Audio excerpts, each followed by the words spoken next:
Brian, would you like to keep talking about lunatic billionaires? Vince is lucky to be alive today, I guess. Well, I read this story and, I thought of you right away, not even because of your car stories, just because you're one of the people I've commiserated with in the past about how much we hate the Merritt Parkway. And you and I both had the same reaction about when we heard this story, like on the Merritt? Wow. Yeah, let's start out with that because most of the people that are listening to us right now, no matter where you live or what country, you don't have a firm grip on the kind of highway that they were traveling on. I'm assuming a lot of people are thinking, oh, they're out on the interstate somewhere in a big boom, but no, fuck no, hell no. I am amazed. And they said it was somewhere around 9 o'clock in the morning, right? I'm amazed that it was physically possible for a car driven by goddamn Evil Knievel to make it to 80 to 90 miles an hour on this road on a 9 o'clock on a fucking weekday morning. Had to be the most chaotic fucking looking scene. And there was already not an undercover, but an off-duty cop following him that was going to attempt to do something, pull him over. I don't know. The guy may have been in his fucking station wagon if they still make those things. But it was such an issue. He was trying to do that, right? Because think about the Merritt Parkway, Brian. If you saw somebody commit homicide and you called a cop at a certain time of day, how would a cop get there within the next fucking half an hour if the police station was 2 miles away? If there were 3 cars on the Merritt Parkway, they wouldn't get anywhere. That's the problem. No. That thing fills up so quickly. This is not, ladies and gentlemen, an interstate highway. That's I-95 goes up and down from New York to, Boston and all those, goes through the Stamford area. That's an interstate highway that is a giant, massive packed highway, but they allow the 18-wheelers. And on the Merritt Parkway, that's, I am assuming from having lived there and driven up and down that miserable son of a bitch so many times, that's the highway from what would it be, the 30s, 40s that was first built to be the road that I-95 now is. And it's a 2-lane each way road. You can't call it a highway. A parkway is opened in 1938. But there you go. So when Lucy and Desi moved to Connecticut in the late 50s for the last season of I Love Lucy, and it was out in the country, this was a fucking functioning highway, right? It's 2 lanes each way, but it's like 2 lanes of a city street, not even, maybe just a regular county road with very limited shoulders, if that. And in some places, as I recall, Brian, you've been there more recently than I have, the median in between the north and south was like a concrete divider. Is that still the case? At different parts, different points, yeah. And then at other places, there's, 10 feet of grass? Just depending, and those underpasses where the bridge for the old Connecticut Post Road or whatever the locals call it, just goes over the things. In heavy traffic, you're sitting underneath this bridge that looks like it's out of a Monty Python movie, right? The cobblestone thing. You're like, what the fuck? There's traffic going over the top of it and your car is shaking. Am I overstating any of this? It is very beautiful if you go early in the morning and there's not too many people on it. It's like, wow, this is Connecticut. I get it now. This is Connecticut life. Yes, about a Sunday morning, about 5 a.m. when the sun's coming up and the fucking roosters are coming out. And also, here's another thing. You can't see a lot of it 30 feet off the road because you're going through the Connecticut upstate woods or whatever the fuck they call it. There's trees hanging over. And then it's tight. And most of the passenger cars, they avoid I-95 if they're not going from city to city with all those fucking trucks, but then you're jammed. It has taken me up to 2 hours to go 25 miles on that thing at certain points of time. And that was 30 years ago. So I can imagine. So the point is, how was he going? But this, in case you're living under a rock, Vince McMahon was cited for causing this accident when he was being followed by an off-duty cop who was apparently going to try to flag him down or do something, and didn't get the chance before he maneuvered in such a fashion around the other cars. He was cutting in and out of cars, but what a maneuver. What a maneuver. And he runs in the back of this woman. And in his, is it a Bentley? Is that what he was driving? Yeah, he was in a Bentley. Yeah. About the Bentley Continental grand. GT. Yeah, he, boom, in the back of this woman. And they go into one of the guardrails they have. It's lucky it wasn't just a bridge abutment, because when you're going under these underpasses, you're 10 feet tops away from this goddamn concrete structure. Boom. And then another car hits them, I guess, from behind. So they hauled off. They hauled off the Bentley. Poor Bentley. We knew him well. And apparently, Brian, did you hear this part of the story? Some of the debris, because they're going north, they were going away. So Vince McMahon was traveling at a high rate of speed away from downtown Stamford, away from New York City, going somewhere farther up into Connecticut. They were in Westport. You know where Westport is. They were in Westport, yeah. So they were miles up the road. But the debris goes over into the southbound lane because, like I said, there ain't much median, right? It goes over to the southbound lane and hits a car that apparently was being driven by a WWE employee on his way to work in Stamford. Get out of here. I didn't hear that part of it. No. That's like a goddamn Fats McMahon trick billiard shot. It's like, I got him. I did not hear I had that. to karam off the fucking lady's BMW, but this is what it is. It's being reported by the usual sources, but a person of that name about that age who was reported that the car was damaged by this flying debris works in the WWE office in Stamford, and it wasn't like a Joe Smith name. So we're open to we're open to correction here, but it seems like that's the case. Which and that at 9 o'clock in the morning, they'd be a little bit late for work. Well, this was 9:22 a.m. when it happened. I have a comment here, or I guess a post that was made by Barbara Dolan, 72 years old, founder and CEO of BD8 Capital Partners. Lucky to have survived a horrific car crash on the way up to catch the ferry to Martha's Vineyard last Thursday morning. Both cars totaled.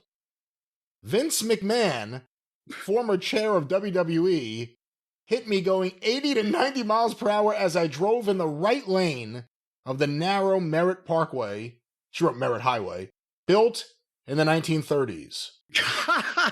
I and the dog are mostly fine, but was lucky to have kept control of the car, more or less, as I shot off the road after being catapulted over 100 yards. Jesus Christ! An unmarked state trooper had been following him as he sped in and out of cars down the highway and had just turned his lights on. Okay, so he wasn't off duty, he was unmarked. I apologize. Had just turned his lights on to pull McMahon over, but he was not in time. Both front wheels of McMahon's Bentley were sheared off and his airbags deployed, probably saving him from significant injury. The trooper told me afterwards that McMahon saw me last minute and swerved, smashing into my left rear, but that if he had hit me full on, there might have been a very different ending for me. Amazing that no other cars were hit, and that I got out of the car, handshaking for a good 20 minutes, but otherwise seemingly unscathed. And then in parentheses, to protect her lawsuit rights, stiff neck later, etc., and a full battery of hospital scans and blood work. Time will tell, I'm told. Oddly, so we're leaving that door open. Oddly, Hulk Hogan, who made McMahon's fame and fortune, died about the same time as the accident. And that's the quote from Barbara Dolan, who was the person Vince McMahon slammed into on the highway. Well, but now we must make the point for anybody that wants to say, oh, he was rushing to his bedside. He was going the wrong way. I just wanted to make that plain. Yeah. Hulk Hogan, for the record, died at 9:51 a.m. in Clearwater, Florida. Vince McMahon's car accident was 9:22 a.m., Westport, Connecticut. Where was Vince going? I mean, he's not going to the office. I gotta get there. Ah. Well, here's the thing is, I don't know. It would have depended on his mood, not his destination, I think, as to why he was driving that fast. If he apparently had an intent of getting somewhere that he wanted to be, or possibly pissed off, going to straighten somebody out. I don't know. Or pissed off at himself for not, in some way or another, he was attacking the road to get to his destination like he did everything. And with the stories I've told, which I'll refresh here in a second, but just overall, Vince, I think it's a macho thing with him as much as I'm important and the things that I'm going to do are important. So I need to save time and get there. About everything, work longer, do something more, whatever. But I'm the best driver. Was he envisioning himself that day as Steve McQueen in one of those fucking 60s movies where he can do this? He's in a Bentley and he's the best goddamn driver in the world. Somebody's pissed him off. It didn't have to be important. It just needed to be important to him. Have I said that in any way legibly? No, he's a self-centered guy. We all understand who Vince McMahon is. The idea that the cop had been following him for a while, we don't know how long that had been going. And again, it makes it sound like there wasn't too much traffic. And then the cop said Vince didn't see it when he slammed into you. Well, did the lights trigger Vince to have the accident? Well, or was it a coincidence of timing? First of all, I think you've said something foolish. Has there ever been a time on a weekday morning at 9 to 10 o'clock where there wasn't some significant traffic on the Merritt Parkway? Then how is Vince going in and out of the lanes? Well, that's what I'm saying is you can't just you have to goddamn maneuver. He was caught up in his fancy fucking maneuverifying. Hey, in the days when we were all scared, oh my God, we're going to be late. We're going to fuck up the show. We're going to get fired. We're going to get fined. The Midnight Express and I did some dodgy driving. The trip to Houston for Easter Sunday, 1985 is one I will never forget with Dennis Condrey driving. But we had some type of really dire personal skin in the game, right? He's going to get somewhere and he will do the fancy maneuvering. And I think when the lady said the unmarked cop had been following him for some time, I don't know how long, but I would assume that if he'd attracted enough attention with his driving to have this guy start following him, that it had been a brief follow. Westport, where would he have gotten on right below Westport? I can't remember, but nevertheless, the cop was probably like, shit, and he needed to get closer to him. He had to do some maneuvering too. He's trying to get up there and he's watching this fucking guy and boom, boom, boom. Shit happens. I can see that on that road. Yeah, I'm looking at a map of Connecticut right now. Westport, Greenwich is obviously nowhere near there. Stamford's not anywhere near there. It's next to Norwalk, next to Fairfield, towards Bridgeport. He was at Bruce's old place. Well, never the point being, I'm going to Cape Cod. I'm going to find myself. Vince is maybe 80 a mermaid. Years.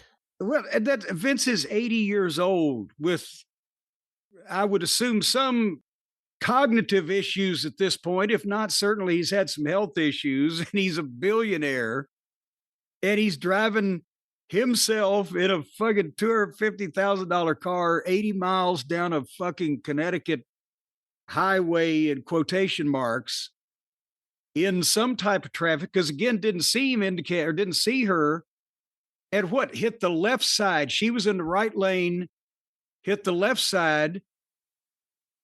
That probably meant that he had swerved into the right lane to go around a car on the left, but didn't see her and tried to cut back and didn't make it, something of that nature.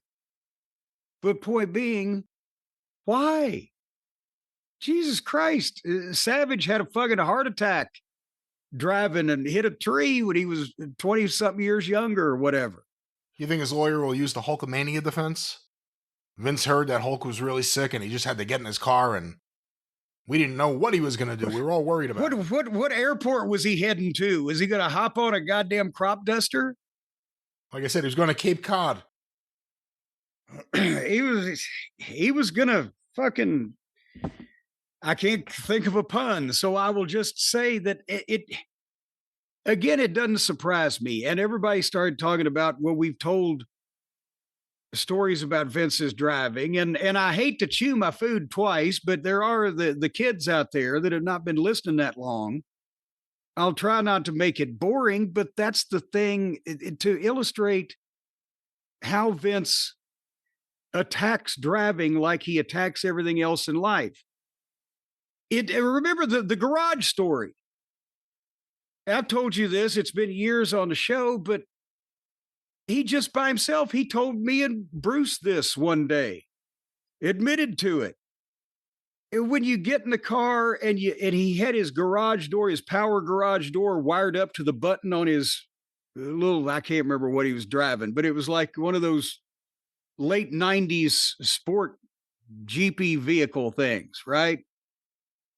Got the garage door opener on his thing. He reached up and he thought he'd hit it, but he didn't. And he put it in reverse and backed up into the garage door. And bam!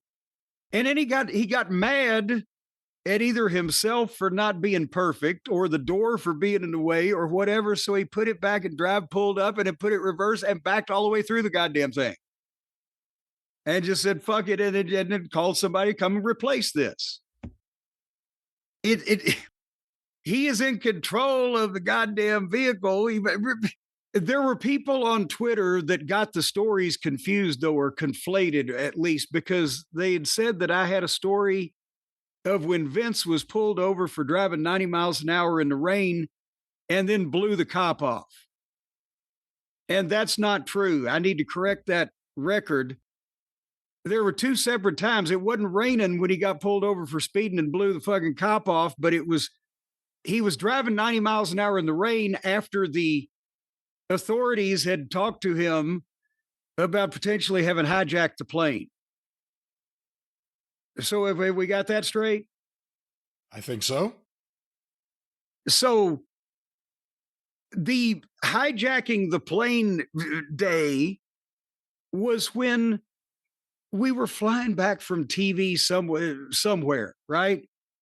And we're supposed to fly into one of the New York area airports. Usually it was normally Newark, but it might have been LaGuardia. I don't fucking know.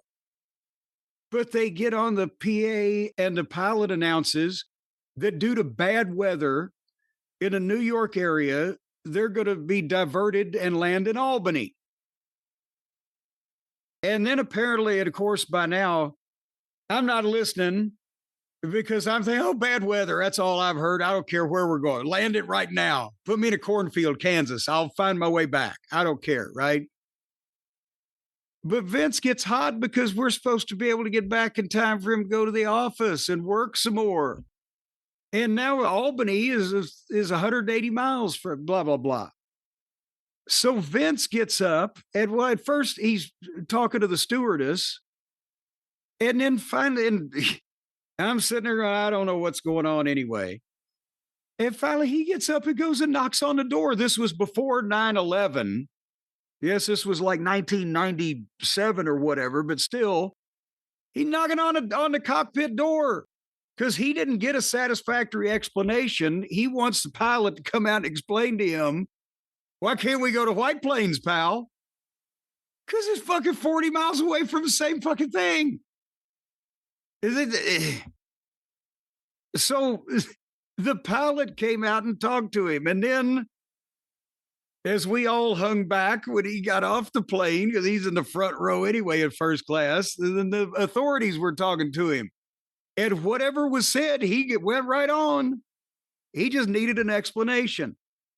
So now we got to rent a car. And now he's mad and he's motivated to get back. So he's going to drive because, did I mention, Brian? I think I did earlier. He was Steve McQueen and goddamn Bullet, right?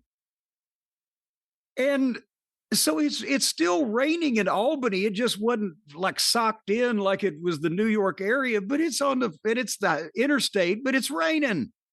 And he's doing 80 in this Lincoln Continental Town car, biggest goddamn thing I've ever seen, diamond in the back, sunroof top. And again, it's frustrating because he's not dangerous in the fact that he's inattentive as a driver. He actually is goddamn good. He's just convinced this was 30 years ago. He's 80 now anyway. But he just kept a high rate of speed and didn't give a fuck about the weather. And by the time we got back, there wasn't really anything meaningful to be done at the office anyway. I remember getting in my car and fucking rushing home to goddamn get oxygen because my asshole had eaten up all the upholstery in the back seat. Jim Ross was in the front. Me and Bruce were in the back. And I'm looking at Bruce like, Jesus Christ.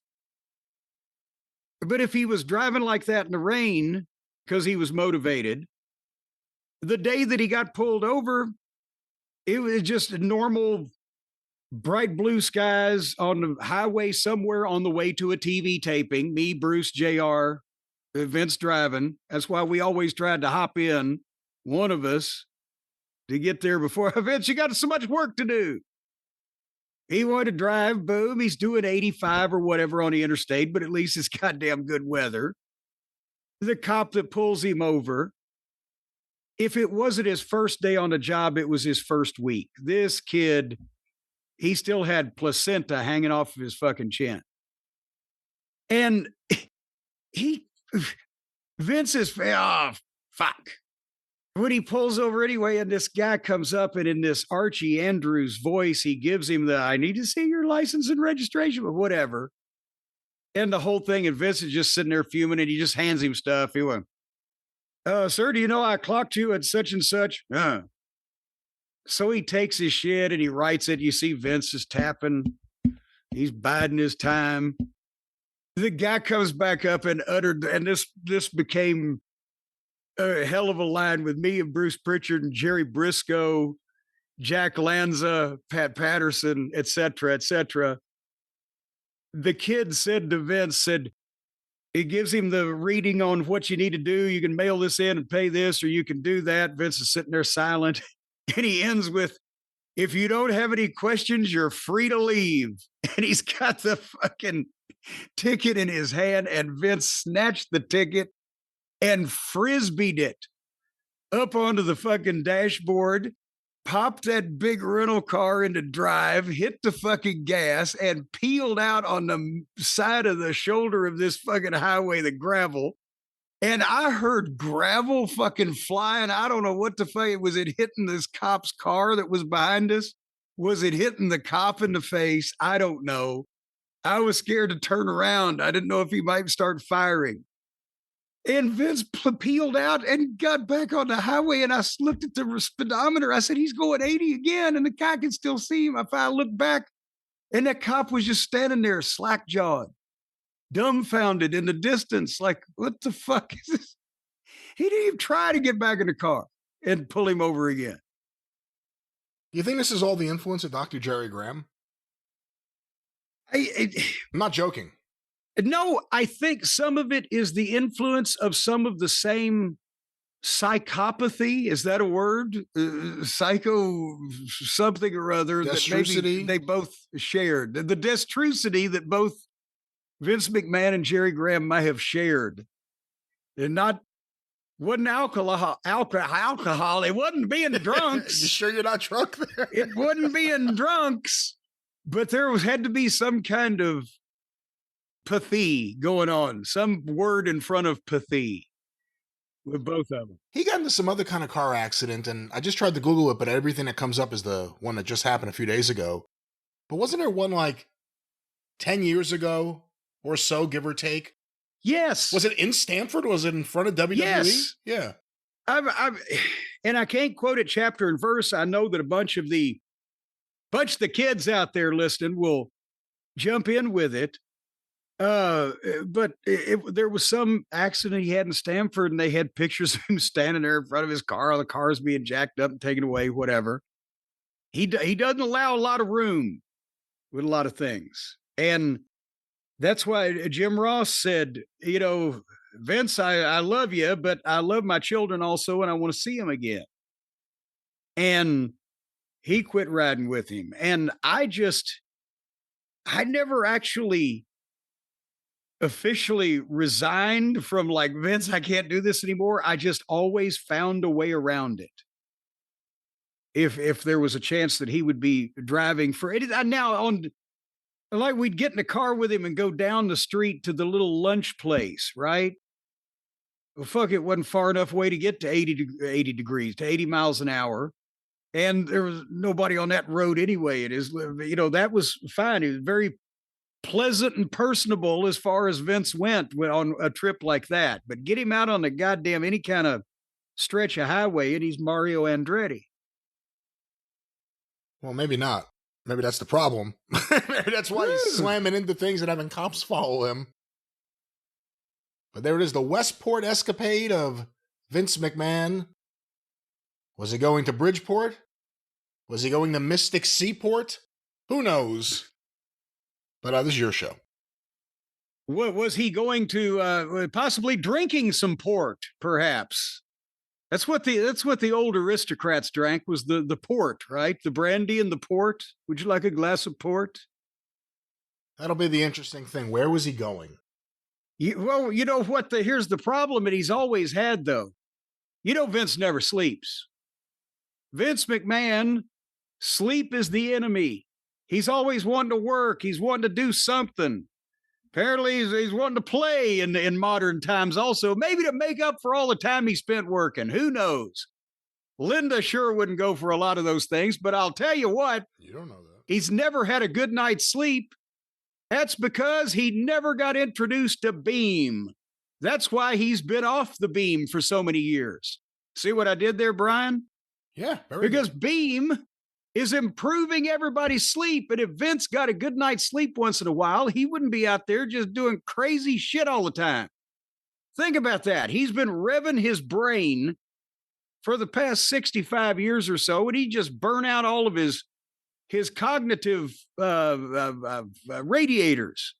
Those cognitive radiators, they need to be serviced every now and then. You got to go to sleep so that the little people inside your brain can tinker around with shit and tune it up. Well, your doctor will tell you that, won't they, Brian? I don't think any doctor will tell you that. And of course, this is not exactly how it works. But what you do need to do is take care of yourself. And every expert, even Helio Gracie back then used to say, a good night's sleep is the key to longevity. Well, and that's why that Helio's still around. No, he died. He died several years back. Well, we can't all be perfect, ladies and gentlemen. But I'll tell you what, the Dream powder from Beam is an all-natural sleep blend with science-backed ingredients. And they got science behind them, so they're good. Designed to help you fall asleep, stay asleep, and wake up refreshed. And to stay asleep, it depends on just set an alarm. 8 o'clock in the morning, 9 o'clock in the morning, next Thursday. You'll just be there until it goes off. And then when you wake up, boom, you'll think, holy mackerel. Well, I'm just ready, full of piss and vinegar to take on the world. And you'll walk out in the front yard and start punching the first son of a bitch you see. Nope, that's not what you'll do, and that's not what you should do. That will get you in trouble You don't want the cops to chase you like they chased Vince McMahon. What you want to do is, once again, get a good night's sleep. Yes. And our friends at Beam can help you get there. And unlike other sleep aids, there's no next day grogginess. Just real deep sleep that helps you feel good in the morning. You'll wake up with Willie at full staff. And I'll tell you what, you won't be tossing and turning. No, you'll look like you're ready to be laid out and have words spoken over you. You'll just stay there in the same position. You will sleep normally and comfortably. And just leave a mirror right at your table there at bedside so that your immediate family can hold it in front of you just to make sure that, and then otherwise there's no maintenance needed. Funny, but not needed. And of course, what is needed is a good night's sleep. I've said it now several times, and we can all use it. From Beam. Well, they've improved over 17.5 million nights of sleep. And that son of a bitch ought to be well rested and ready to go back to work by now. 92% of the users surveyed, ladies and gentlemen, reported better sleep and waking up refreshed.